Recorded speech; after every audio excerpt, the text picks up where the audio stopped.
अस्सलामुअलैकुम good morning जी। की हाल चाल है सब दा? खैरियत नालो ठीक ठाक हो, खुश रहो, बाद रहो, दुआवां च याद रखो। नवे हो तो सबसक्राइब कर दियो ते जे ऑलरेडी कीता ते वीडियो नु शेयर कर दियो। Thank you so much.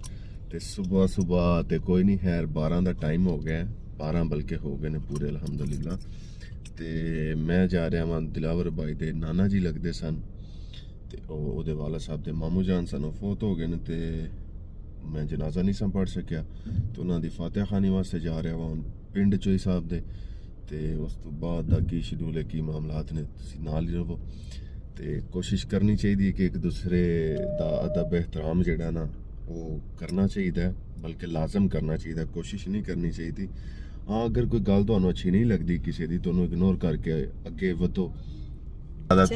ਤੁਸੀਂ ਠੀਕ ਠਾਕ ਹੋ ਜੀ? ਠੀਕ ਠਾਕ। ਚਲੋ ਅੱਲਾਹ ਪਾਕ ਜਿੰਨਾ ਚਿਰ ਤੁਹਾਡੇ ਨਾਲ ਠੀਕ ਆ, ਅੱਲਾਹ ਪਾਕ ਖੈਰ ਕਰੇ।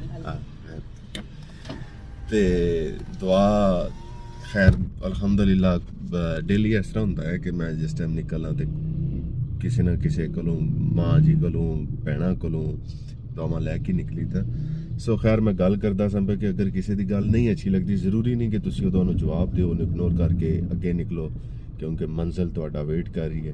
ਤੇ ਜੇ ਤੁਸੀਂ ਐਵੇਂ ਫਜ਼ੂਲ ਜਿਹੇ ਬੰਦਿਆਂ ਨੂੰ ਜਵਾਬ ਦੇਣ ਲੱਗ ਪਏ ਤੇ ਫਿਰ ਤੁਹਾਡਾ ਜਿਹੜਾ ਨਾ, ਤੁਹਾਡਾ ਵੀ ਅੱਲਾ ਹੀ ਵਾ। ਲੋ ਜੀ, ਸਾਡੇ ਟਸ਼ਨ ਹੋ ਗਏ ਨੇ ਪੂਰੇ ਤੇ ਮੇਰਾ ਦਿਲ ਹੁਣ ਨਿਕਲੀ ਹੈ ਤੇ ਅਲੀ ਅਲੀ। ਹਾਂਜੀ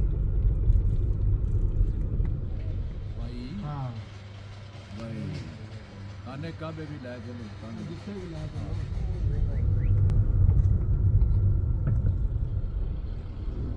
ਪਿੰਡ ਦਾ ਮਾਹੌਲ ਹੈ ਜੀ, ਵੇਖ ਲਵੋ। ਤੇ ਇਹ ਵੀ ਘਰ ਵੇਖੋ ਤੁਸੀਂ ਜਨਾਬ, ਦੁਨੀਆ ਰਹਿੰਦੀ ਹੈ ਵੀ, ਵਸਦੀ ਹੈ ਵੀ। ਤੇ ਸ਼ੁਕਰ ਅਲਹਮਦੁਲਿल्लाह ਅੱਲਾਹ ਪਾਕ ਜਿਹਨੂੰ ਜਿਹੜੇ ਹਾਲ 'ਚ ਰੱਖੇ, ਅੱਲਾਹ ਤਾਲਾ ਦਾ ਸ਼ੁਕਰ ਅਦਾ ਕਰਨਾ ਚਾਹੀਦਾ। ਤੇ ਦੁਦਰਾ ਪਿੰਡ ਦਿਲਾਵਰ ਭਾਈ ਦਾ। ਤੇ ਹੁਣ ਮੈਂ ਜਾ ਰਿਹਾ ਵਾਪਸ ਘਰ ਨੂੰ।